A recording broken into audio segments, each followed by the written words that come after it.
Cześć, hello, Siostok. Witam w kolejnym odcinku. Dawno mnie nie było. Krótko opowiem co u mnie. Skończyłem 6 cykli chemioterapii. W tej chwili czekam na tak zwany PET scan oraz wizytę u hematologa. Zmagam się póki co z efektami ubocznymi chemioterapii. Między innymi takimi, że żyły mi powychodziły w obydwu rękach. I to strasznie boli, jestem praktycznie cały czas na lekach przeciwbólowych. Ale wróćmy do Amigi. Chciałbym Wam przedstawić, pokazać, zaprezentować procesor PowerPC w mojej Amidze 4000 Tower. Jest to karta Ragnarok G3 800 MHz. I zobaczmy, jak to się tak naprawdę spisuje w Amidze. Zaczynajmy.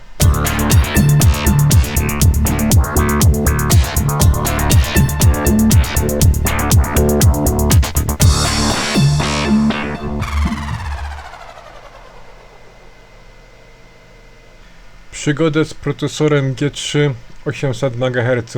Zacznijmy od Duma 2. Ja lubię ten napis. CPU 800 MHz.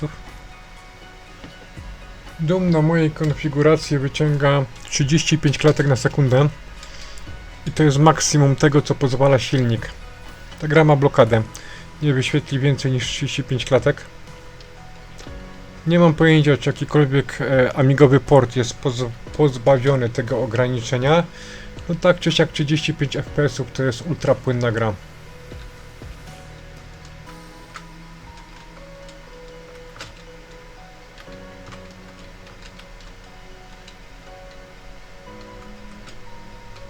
W końcu bym się musiał wziąć, aby na poważnie tą grę przejść. Oprócz pierwszego levela. Co to jest za kaleka gra? Zbyt daleko nie doszedłem.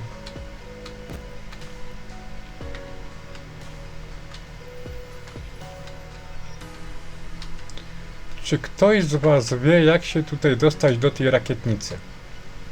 Tutaj mamy jednego sekreta. Oglądałem longplaye na YouTubie, ale nie rozpracowałem tego, jak otworzyć to przejście.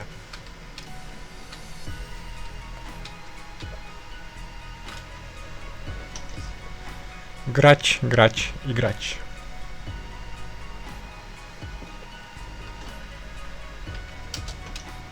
Zajmijmy się kolejną grą.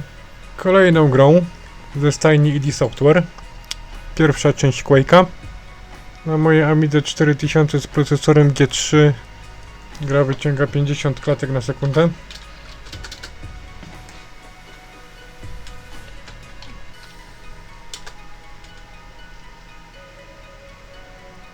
Gra się bardzo fajnie. Do kwasu wpadłem. Bardzo płynnie. Ale ja powiem szczerze, że Voodoo 3 do tego procesor G3 800 MHz to te 50 klatek na sekundę pozostawia niedosyt.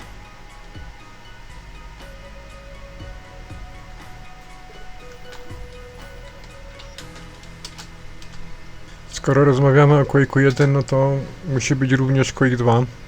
Inaczej się nie da. Ta sama rozdzielczość 640 na 480. Tutaj Wam pokażę time demo.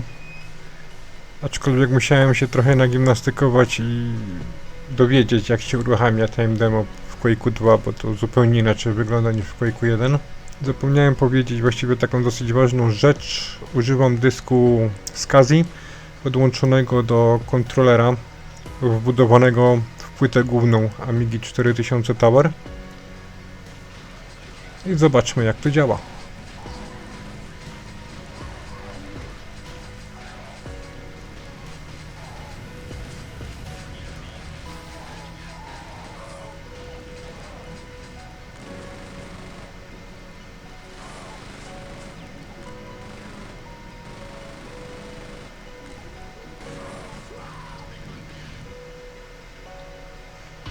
Dwadzieścia 26,7 klatki na sekundę. Naprawdę bym się dużo więcej spodziewał po takim zestawie. Quake 3. Zobaczmy, co ten potworek potrafi. Nie będę tutaj szalał z poziomem trudności. Ja chcę pokazać, jak ta gra działa, jak ona wygląda, a nie chcę pokazać swoich miernych umiejętności.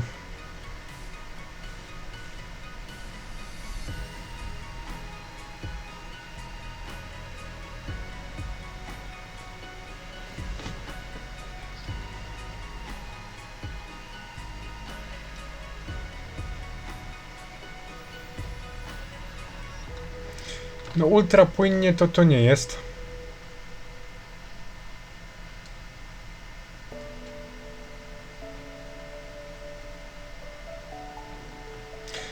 Quake'a 3 da się również uruchomić na Blizzardzie po RPC, ale tam mamy tylko kilka klatek na sekundę.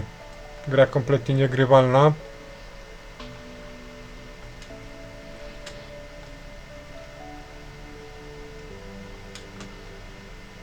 Powiem szczerze, nie bardzo sobie wyobrażam granie przez internet z żywymi graczami.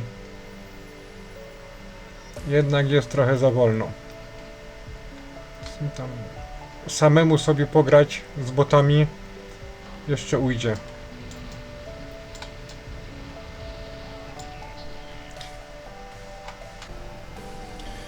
Mając Ragnaroka, możemy również na Amidze klasycznej zagrać Return to Castle of Wolfenstein. Bardzo chętnie wam tę grę pokażę.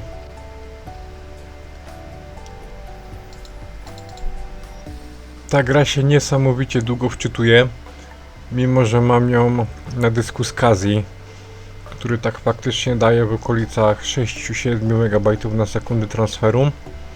Z tego co wyczytałem, problemem jest tutaj karta BFG 9060, którą posiadam. Ona ma jakiś konflikt ze SCSI, który powoduje dosyć mocne spadki transferu. Ponoć jest nowy firmware, który to likwiduje. Nie testowałem tego jeszcze, nie przyglądałem się temu. Póki co używam tak jak jest. Chwilę sobie pograłem. Licznik FPS-ów macie wyświetlony na ekranie. Ja uważam, że grać się w tą grę nie da. Ruchy przeciwników są zbyt szybkie. Ilość klatek jest zbyt mała, aby jakoś tak precyzyjnie wziąć, scelować i czerpać jakąś tam radość z tej rozgrywki. Gra się uruchamia, można sobie zobaczyć, ale ja na takiej konfiguracji z taką ilością klatek grać nie będę. Star Wars Jedi Knight 2 Jedi Outcast. To jest jedna ze świeższych gier, które zostały przeportowane na Amigę. Oryginalnie ona miała premierę w 2002 roku. Bez procesora G3 oczywiście nie pogramy. Podobnie jak z Wolfensteinem. Gra się strasznie długo wczytuje. To jest właściwie kilka minut. No i działanie jest podobne do samego Wolfa. To znaczy, gdy mamy taki ekran i w miarę nic się nie dzieje, no to da się tam jakoś grać. Ale gdy robi się gorąco na ekranie, no to naprawdę mamy stop klatki i bardzo trudno się zorientować w rozgrywce. Ale gra bardzo fajna, naprawdę polecam. Stay here, Jen. Cover our back. Okay, I'll wait here. Don't take all day.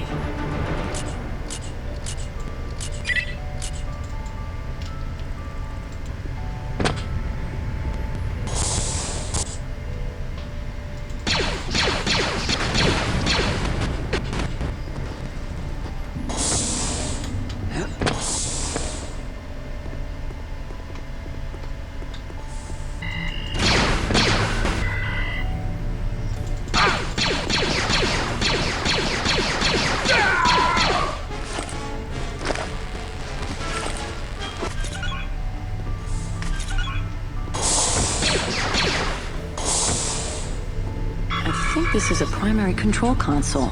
Console.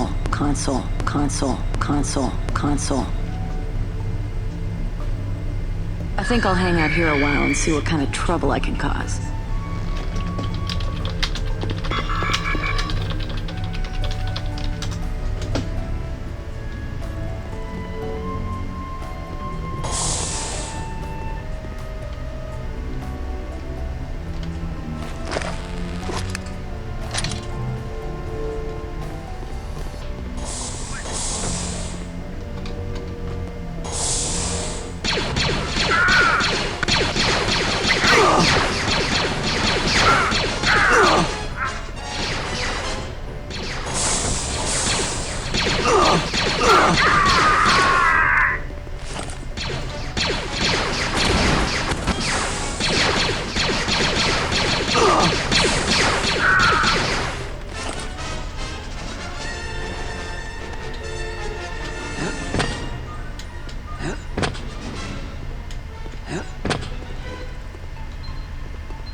Jest również i Blood na Amigę. Gra działa bezproblemowo na Blizzardzie PowerPC z kartą Bevision, ale tylko w low-resie 320 na 240. W wyższej rozdzielczości mamy stop klatki. Na Ragnaroku możemy sobie pograć w 800 na 600. Gra jest ultra płynna.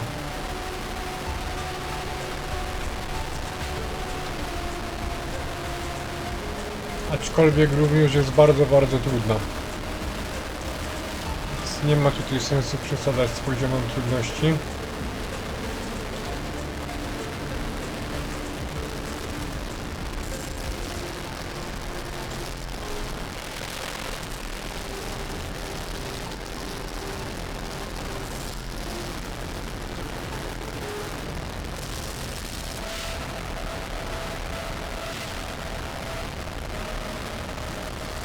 Próbowałem też grać na wyższej rozdzielczości, no ale mija się to trochę z celem. Tam już spadek klatek jest dosyć znaczący.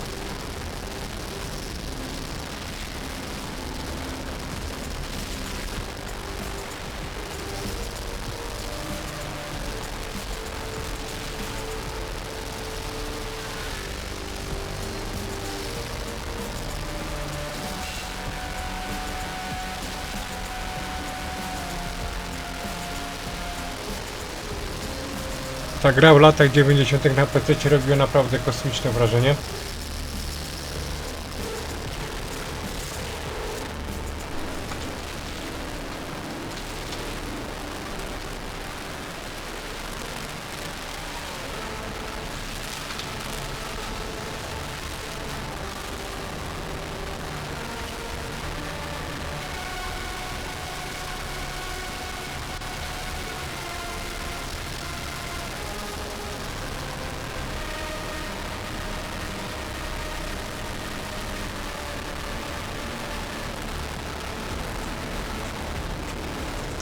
Szczury chyba biegają.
No.